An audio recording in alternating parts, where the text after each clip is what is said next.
La question,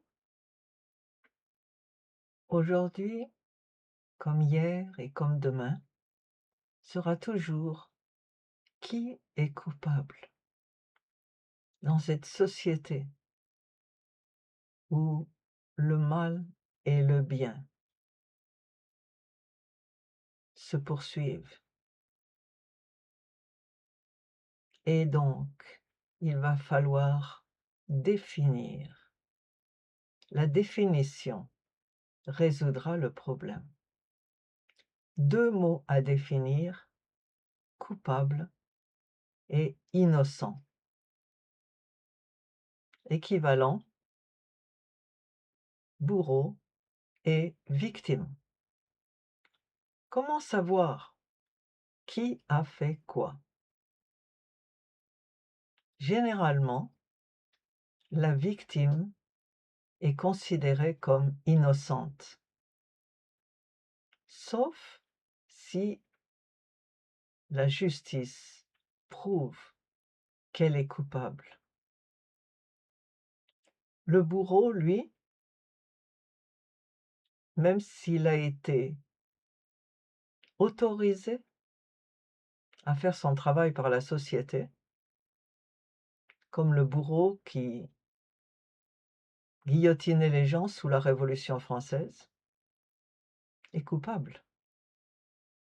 Si vous tuez, vous êtes coupable, parce qu'il est interdit de tuer. La peine capitale est interdite, interdite par la Bible, interdite par la loi. Regardons donc ce que c'est que la légitime défense. En droit français, la légitime défense est un fait justificatif inscrit à l'article 122.5 du Code pénal qui supprime la responsabilité pénale d'une personne face à une agression. Par exemple, vous dormez sur vos 2 oreilles et d'un seul coup, vous entendez un bruit, vous sautez du lit, vous descendez les escaliers 4 à 4 et vous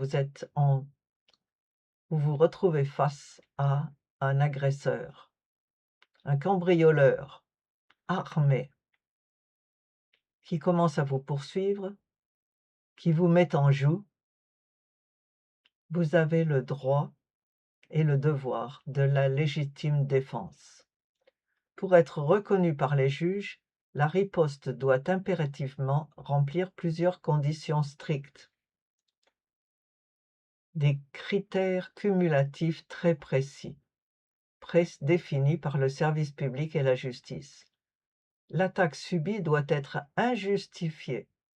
Aucun motif légal ne doit la valider. Elle doit être actuelle ou imminente. Le danger est immédiat et ne permet pas la fuite. Elle doit être réelle. Cette menace ne peut pas être imaginaire.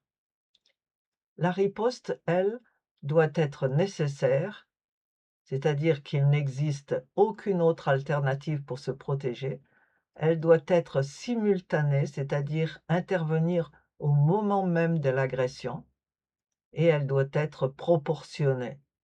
Les moyens employés ne doivent pas dépasser la gravité de la menace, ce qui est bien sûr très difficile à gérer ou à justifier.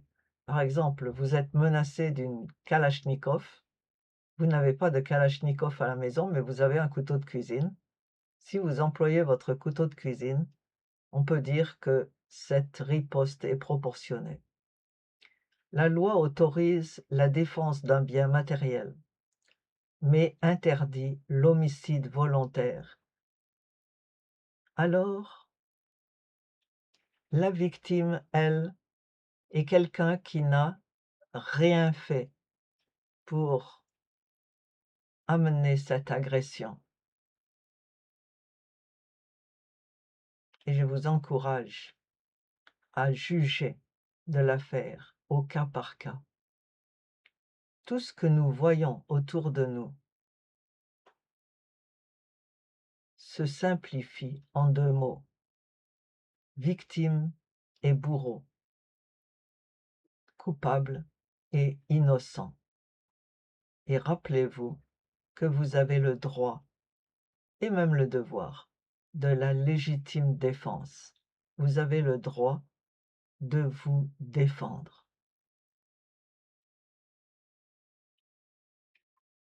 Christ ne s'est pas défendu. La bonne raison, c'est qu'il savait qu'il devait mourir pour sauver le monde. Mais ce n'est pas le cas de vous et moi. Je vous encourage à ne pas vous laisser avaler. Je vous donne pour finir un exemple amusant. Un groupe de gens ont décidé de menacer une paroisse française.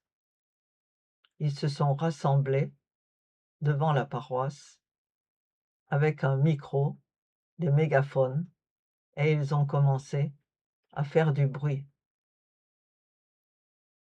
Pour parler clair, ils priaient. Une prière qui n'était pas celle du Dieu de la paroisse.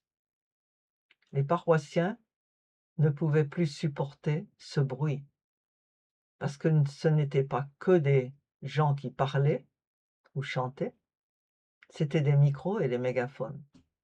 Alors ils sont montés au clocher et ils ont déclenché toutes les sonneries de cloches de l'église, jusqu'à ce que les intrus s'en aillent. C'était de la légitime défense.